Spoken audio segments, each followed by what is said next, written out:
What's good, YouTube, man? This your boy NATEDAGREAT, man, and we back again with another reaction video. Today, we got something different for y'all boys. Hey, look, Dad realizes his daughter's body was found in a garbage can. Oh my God. Okay, let's see how this go. I ain't gonna lie, I be interested in type of videos like this. I don't watch them on camera. I don't know. It just be like, bruh, I just be wanting to watch some stuff on my own sometimes, man. They gonna keep it a band. But look, we're gonna react to this together, and let's see what happens. Let's shh, get your popcorn, get your snacks, all that. Just listen. Don't talk. No talking. Whoa. Yeah. Gun. There's all sorts of blood in here. Oh. She's in there.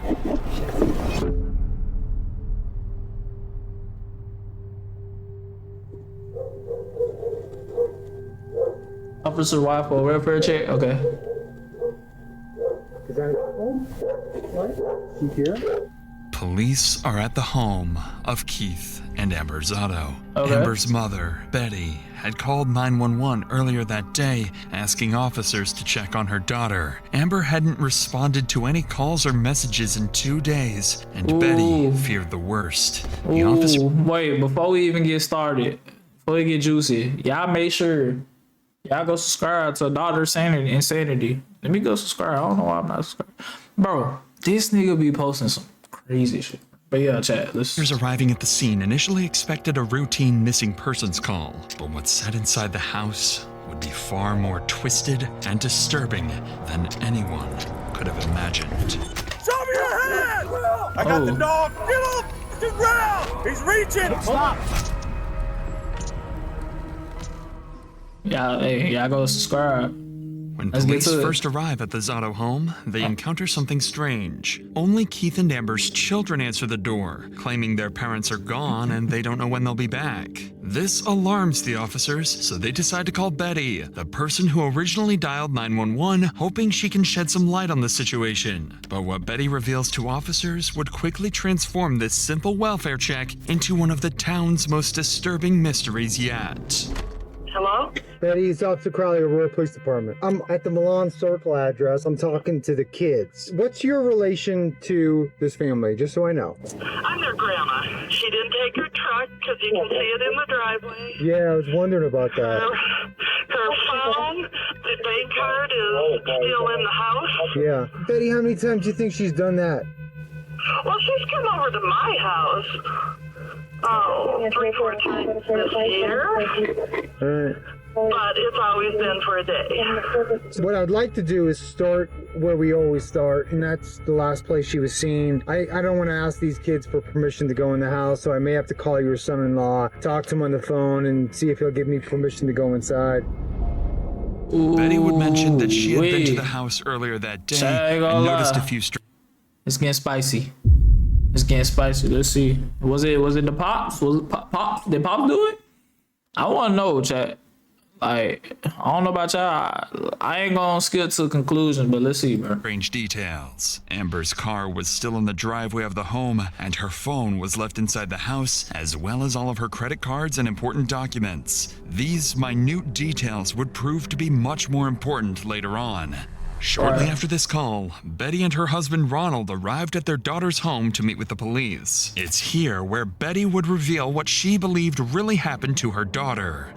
Hey, I'm Officer Crowley. Thanks for coming out. So I called him, but I left him a message. He didn't pick the phone up. So I can't just go inside without a warrant. I'd either need a warrant or his permission to go inside the house. And that's not your residence, and I can't ask you for permission. Obviously, the kids are too young for me to ask for permission. So just want to do it the right way before anything else, if that makes sense. Yep. When's the last time that you saw your daughter? Saturday afternoon when I came to pick up the kids. They spent the night with me Saturday night. Was there any problems at that point, or was it just pick the kids up? The kids are going to stay at our house for the weekend? Everything was fine. She said, I hope you feel better. We'll see you tomorrow. Okay. It's pretty much. Had there been any drinking at that point? No, heck no. They drink in the evenings. Okay.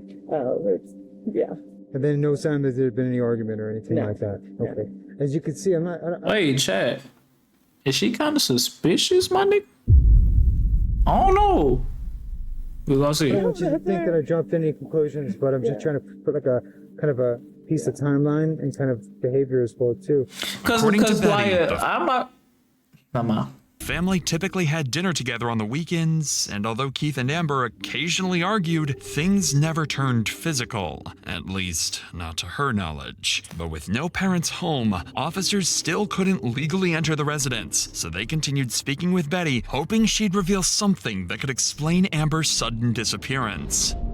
Betty explained that Amber was highly active in the community, volunteering at her children's elementary school as the treasurer of the parent organization, and everyone around town knew her as a family-first mother, spending most of her time with her children. That's why Amber's disappearance was so puzzling. It simply wasn't like her to spontaneously leave her kids alone. But this confusion would only heighten when Betty showed officers something that made the case even more unsettling. A note suggesting Amber might have harmed herself. The note Whoa. is what concerned Do you mind us. if I read that? I don't have a problem with Is this it. a copy of it, or is this? Yes, I made a copy. I don't know. This is the original. Okay. I didn't want to. Just from my report, I'm gonna have to take the original for evidence Oh. for property at some point. Okay. Okay. But I'm gonna sit and read this in the meantime. The note Betty had discovered. wait. So is the note really her though? That's what I want to know. Is the note really her? Chat. Let's get some predictions. Oh yeah, I'm not even streaming. What am I talking about? My fault, y'all. Let me stop.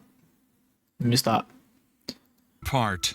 I haven't been the best wife. I deserve everything and all the horrible thoughts you think of me. I have always had that in my mind. Make sure my mom has to identify my body. Everyone would be better off without me. At first glance, the note appears as a tragic, heartfelt goodbye. Amber seemingly detailing years of self-doubt, despair, and emotional pain. But something about this note didn't align with what police knew about Amber. According to her mother, whenever Amber and Keith fought, Amber always stayed at her parents' house and had never just disappeared. Certainly not without contacting her family first. And although Betty clarified that her daughter had a history of self-harm ideation and emotional struggles, the note's tone sounded off. Especially the disturbingly specific instructions for her own mother to identify her body, which seemed strangely cruel. To investigators, Bro, yeah, I gotta think ahead, bro. These police officers are not slow. You're gonna kill somebody. I mean, let's not even talk about it because it can get bad. I'm gonna be honest. You kill somebody, look, just get yourself up. It's nothing you can do. There's nothing you can do. Just give up. It's raps. You're gonna get caught one day. Unless you live in Birmingham, Alabama, where literally you might not ever get caught. Give it a these unusual details hinted at the chilling possibility that the note wasn't exactly what it appeared. They began to suspect Amber might not have written these words freely. Something wasn't right. So based on these signs, officers decided to speak with Betty again, this time on the oddities found inside the note. Do you think it's something that would he harm her in any way? Would you have any either information or inkling that that might happen? No. Okay. If she had walked away, I mean, I'm just wondering where else or how far she could have gone. She has walked to our house. We're in 70. Yeah. When she's been drinking and camping. Why is she so smiley? You don't know where your daughter is. Stop smiling. You look suspicious. I understand. Of course. She's made it that I agree. far. That's why I'm so concerned. That's right. And that's where, that's why I searched Sunrise Park, because that's the closest park to here. And I don't know why in my head it's, you're not going to do it in your home. You might do it too, Yeah. Betty would also find the note strange, but doesn't think Keith would have anything to do with Amber's disappearance. At this point, nothing makes sense. So, without any further clues, officers decide to move to the next step in their investigation, searching the property. As we know, without the homeowner's permission, officers still can't go inside the house without a proper search warrant. Fortunately, by using the kids, they were able to get on the phone with Amber's husband, Keith, hoping to get the permission they needed. Dad? The cops are here and they want to talk to you. Is this Keith? Yes, this is Keith. Keith, this is Officer Crowley with the Aurora Police. How are you? I'm alright, boss. How are you? I'd like to go over a couple series of events and then ask you for permission if I could go inside your house. And where we start searches is the last place she was seen, and that would be your house. But I don't have a warrant, and I'm asking you for permission to go inside your house too. Go ahead, man. Luckily, Keith seemed to have no problem letting officers search his home. While one officer continued his conversation with Keith, another would immediately begin searching the property, completely unaware they were both minutes away from uncovering the horrifying truth.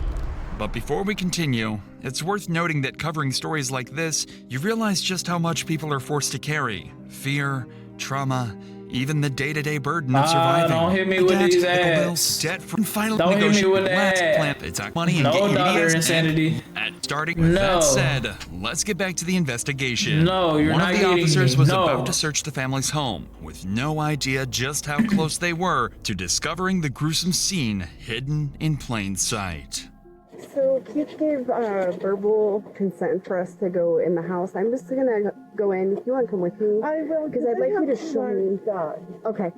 Where did you find the notebook? In the garage. In the That's why garage, they okay. literally live there. Okay, let's start there then. So Keith, in a bigger picture, what's going on? Man, me and Amber drink a lot, and we fight a lot, and she likes to walk away, or actually drive away, and I took her keys from her, so she couldn't drive away. She grabbed her purse, slammed her phone on the ground, and left, and I have not seen her since. Did you actually see her leave, or you just assumed she left? No, sir. I begged her to stay on the couch. We fought a little bit more, and I said, well, whatever, Amber, you sleep out here on the couch, I'm going inside. And I went inside. I don't know, it was like 2 or 3 in the morning, and then when I woke up at 9, 10 o'clock Sunday morning, there was a letter on the fucking coffee table. Has she ever threatened to hurt herself in the past? Or was Whoa, this... you just told on yourself, buddy. Suicide note. How do we know that? How do we know that? See? You just told on yourself, gang. You gonna say suicide note like she didn't even, I don't know. Let's see, bro. I'm gonna start talking, chat. I'm talking a little too much. Let's just keep watching. Yes. For the last 5 years, it's been her go-to. And that's what I try to tell Grandma and Grandpa, too. She does this to me all the time, almost every weekend. She'll leave, and then she won't come back till Monday or Tuesday. And then my kids get all mad at me because I let her back in. I hope you don't mind me asking you personal questions, but is it possible she's seeing somebody else and she stays there? Oh, for sure she is. She's been, that's another thing. That's why we fight all the time. She's been seeing somebody for about 5 years now. And she don't pay our bills. That's why we always fight, man. Based on Keith and Betty's statements, both were aware Amber had struggled emotionally in the past, but neither realized just how serious the situation had become or how tragically wrong their assumptions would soon turn out to be. Where exactly was the book when you found it? Right there. Okay. And you recognized her handwriting? Yes. Okay. It's unmistakable. Okay. Okay, this argument, you guys are arguing about her seeing somebody, or were you guys arguing about lots of stuff? Well, that always comes into play, but this particular argument was about her not paying my mortgage for 6 months. I give her all my money. I just cash my check and she pays all the bills. And lately she hasn't been paying her bills. Hey, Keith, did it get physical at all, or was it just arguing? Yeah, we've been physical a couple times, but I want to say Saturday night, no. This is a fair question. Is there any chance that you hurt her in any way? I fucking hope not, dude. I fucking hope not.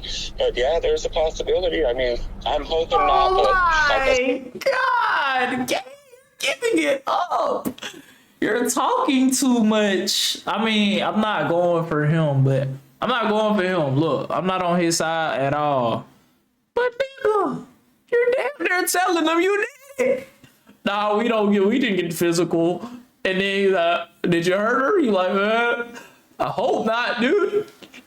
No. I said, I don't remember shit. Me and Amber go through this shit all the time, and she always comes back. Don't say I don't remember shit. What is wrong with you? No, gang, what is wrong with you? Something gotta be mentally wrong. Bro, what? You just told him, yeah, I didn't have an altercation. Then you telling him, yeah, I did. Now you saying you don't remember shit. You just lying back to back to back to back. I'm catching it. I'm not no police officer. I know it ain't catching it. Yo, The only thing I'm worried about is she always goes to her fucking mom's house. She doesn't go anywhere. She does go somewhere else, but she always ends up at her mom's house. Listening carefully to Keith's account, the officer initially found him credible as he described an argument about money and Amber's alleged infidelity. But the officer's concern grew when Keith admitted he'd been heavily intoxicated and couldn't remember if things turned physical. Suddenly, the possibility that Amber hadn't actually walked away became disturbingly real. Officers now suspected more clues were hidden inside the home. A drunken fight, maybe getting physical. Whatever happened, the answers were likely somewhere inside. Yeah. Permission. I have it on my my body camera. Recorded it. Okay. He gave me full permission to look in the house. So. Are these guys? They let them out. Are they generally friendly? Normally, yes. Okay, good. Just because did we look in there? It doesn't open. It doesn't look like it's been disturbed because there's debris on the top of it, but you want to work on opening it? Yeah.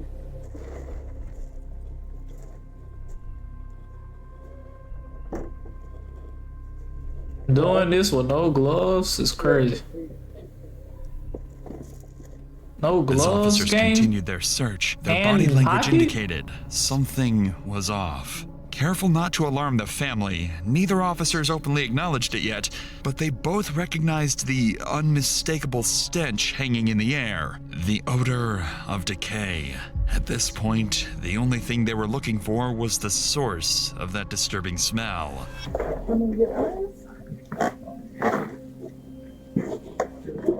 So they just not smelling it. Finished off up top? Kind of like a flash. No, it's just that. Dang it. It's right here. Oh. Oh no. It's right there. Why would you put a body right there? Whoa. Yeah. Gun. Oh. Magazine. It's a gun? Okay. Do we want to call someone? Yeah. One second. Oh. Okay. Yeah. Um.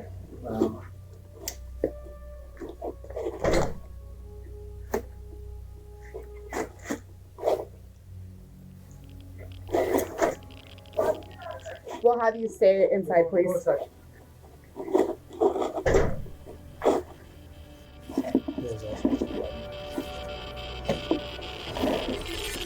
She's in there. Inside the Oh trash my can in the God. garage was a gun, and underneath that was Amber's decaying body with a gunshot wound to the head, discarded with the rest of the garbage. This was now a crime scene, and police immediately began to suspect that this was far from self-inflicted. But when I searched the house, my fear was, something funky. I looked in that trash bin. Okay. There was nothing in it. Well, when was that? When did? I was here about 9 a.m. Okay. There was not, I would have noticed that. Okay. The top was the carpets, and because of the smell, I literally find I'm just too gonna many stay here. forensic files. It was not there. So somebody's been.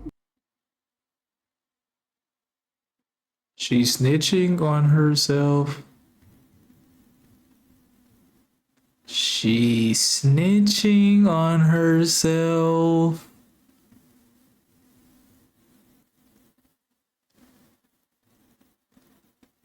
She might have did it, chat. I might have cracked the code. I think she did it. She had to, right? Let's see. We gonna see. I'm saying no more. And the kids were sleeping and they are unaware of being here. Okay. But so somebody Okay. did that. Okay. Ready? What's your first name? Ron. Can you get the kids and just go wait in your house?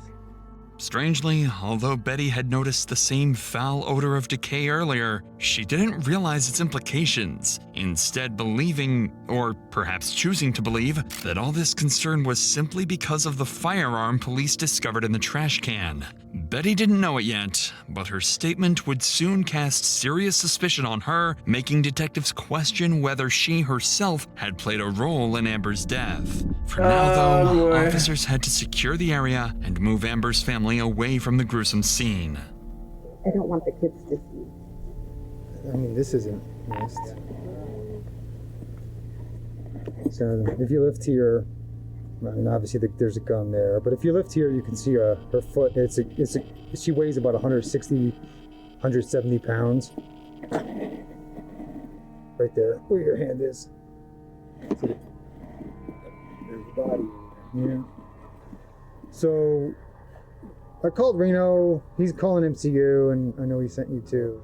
While officers waited for the Major Crimes Unit to arrive and process the scene for forensic evidence, they began to grapple with several troubling inconsistencies surrounding Amber's family. It might have been Keith both. had admitted to being heavily intoxicated the night Amber disappeared. He couldn't say for certain whether his argument with Amber had turned violent, only that things had gotten heated, and that much of the night was a blur. But Keith wasn't the only one officers considered a suspect. Amber's mother, Betty, claimed she had checked the trash can earlier that morning and had seen no sign of Amber's body or the gun. Yet, just hours later, both appeared right there in plain sight, exactly where she swore she'd already searched. Even stranger to officers was Betty's demeanor. Despite the horrifying situation unfolding around her and the possibility that her daughter had taken her own life, she remained unusually calm, at times even casual. And then there was the note, supposedly written. Wording struck investigators as strange, too composed, almost performative. Still, It's in a obvious situation now. as dark We and already desperate know. as contemplating suicide, people sometimes write in ways that defy logic or expectations. At this point, everyone's stories seemed suspiciously incomplete, and anyone could be responsible in the eyes of detectives. Investigators started realizing that Amber's murder might be far more complicated than they initially thought. So, to investigate these disturbing possibilities, police knew they'd soon need to sit down with Amber's family and carefully interview each member to uncover who might be hiding something. But before doing that, officers needed to finish one crucial step: a final, thorough search of the Zotto home, carefully looking for any signs of violence or attempted cover-up. And sure enough, it didn't take long before they started noticing blood spatter throughout the house. So a lot of these carpet pieces now, I wonder if the carpet went all the way back. Or, I mean, I didn't see like splattered. I know, right? So the book was right here. There was space open with the last page showing, and that bill was on top of it. No red pen.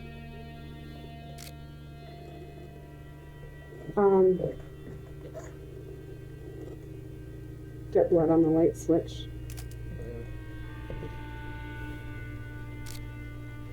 We've got a lot of blood on the sink.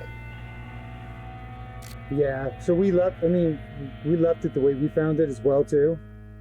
Bro, with kids inside, bro. Like, bro. I'm just thinking about the kids, bro. Like, the kids inside, bro. Y'all do that with the kids inside, bro. Like, that's foul, bro. And then leave her inside with the kids, too. When we searched. That's foul, bro. She found a little bit of obvious blood in the kitchen and the sink as well, too, so. Within minutes, officers found clear evidence that something violent had occurred before Amber's body ended up in the trash can. their first sign that foul play was likely involved. Additionally, the Major Crimes Unit documented critical forensic evidence, including the silver revolver found over Amber's concealed body, blood spatter around the trash can, and debris deliberately placed to hide her remains. Despite these findings pointing towards foul play, detectives still needed clarity on whether Amber's death was a premeditated act or the result of a heated argument that spiraled violently out of control. But they had two major issues preventing them from answering this crucial question. First, Keith was nowhere to be seen, and his phone had gone completely unreachable. Second, and most important, detectives had yet to determine exactly who was responsible, because at this point, several people remained under suspicion, including Amber's mother and even her own children. Police didn't know it yet, but in the coming hours, these questions would be fully answered, and the case would take a completely unexpected turn. So, to fill in these gaps, all of Amber's closest family members were transported to the police station for questioning. Detectives hoped they could uncover each member's potential motives, credibility, and who was hiding secrets, and finally reveal who might actually be responsible for Amber's murder. Okay, toss him. I don't want to falsely alarm you, but I also believe in being as honest as we can with loved ones. We may have found Amber. No. Yeah, but we're not completely sure yet, Ron. Just do it. Just do it. We're not pointing fingers or making accusations at this time, but is there any reason Keith would hurt her?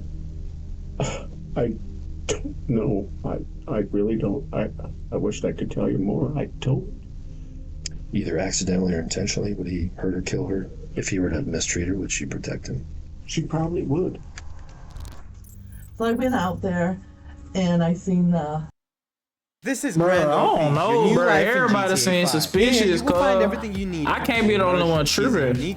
Everybody seems suspicious. It was a 4.5 page note. And it's very important. I looked in that trash bin. Okay. It had an ungodly trash odor, honestly.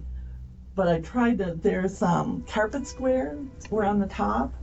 I tried to lift up, make sure there was nothing under it. Okay. Not that, I don't know what I was expecting, but I did. So I absolutely looked in that bin. Okay.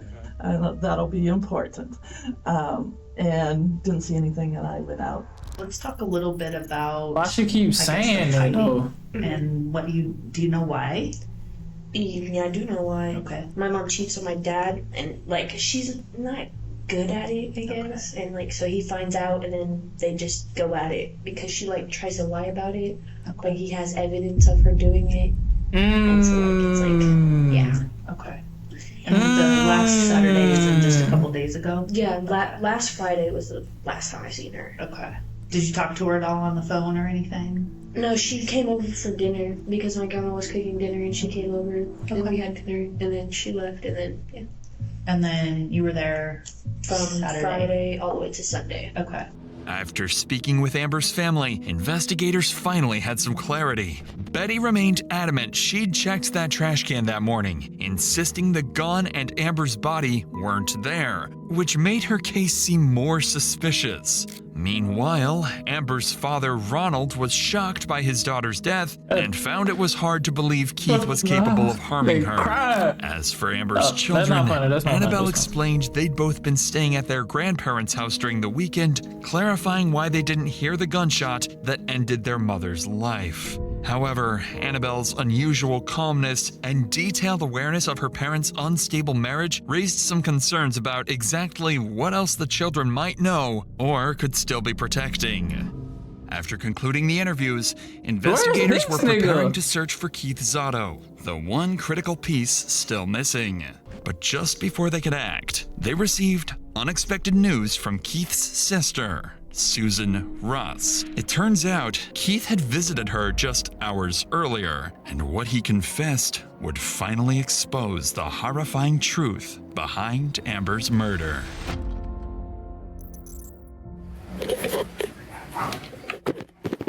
I saw my brother park up there, and so I got the dogs out. And I didn't know the front door was open, and he just came in, and I seen it on his face, and he goes, "You know I don't hate you." That was the first thing out of his mouth. And I said, "I know, I love you. You're my best friend." Okay. And then I said, "It's Amber that's trying to keep us apart." Okay. And he just looked at me and started crying. And I said, "Oh my God, what did you do?" Okay. And I asked him if Amber was okay. And then he looked at me and he said, "You know what? I don't remember anything. Okay. I just remember waking up and seeing her on the ground." Okay. I asked him what the hell happened to tell me what he did. Okay. He said they'd been drinking and fighting all night. Okay. It was over money, I guess. He opened some bills and found out that the house had been foreclosed on. Okay. And that Amber pulled out the gun and he hit my brother with it. And then Keith said he took it away. And it just happened like that. He said he blinked his eyes and that was it.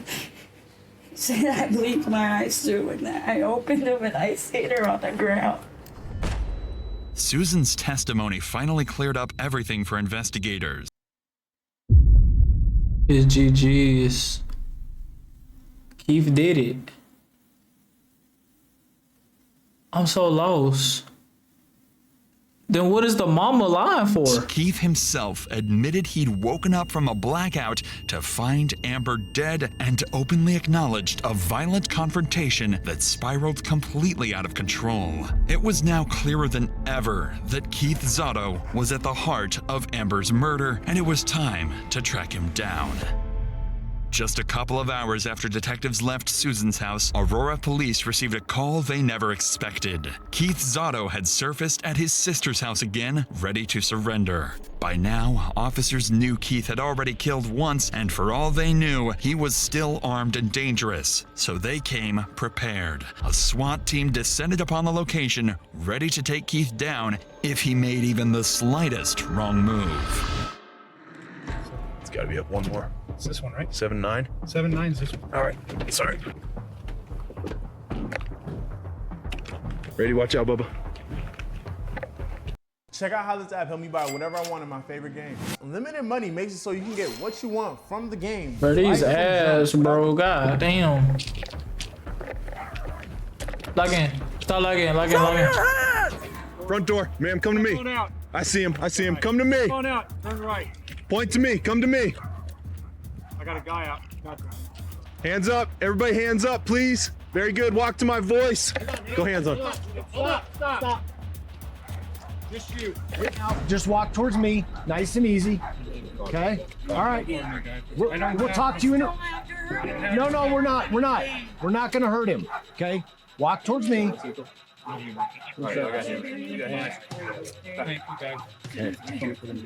No. Just keep walking. Walk towards this guy. Very good. You good, man. Very good. Very good. Right here. Whoa! Hey! How y'all gonna be soft with him? But I'm not even gonna take it though. I ain't gonna take it though. Yes, sir.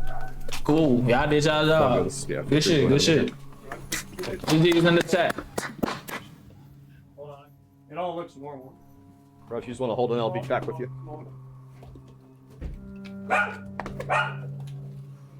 You guys good?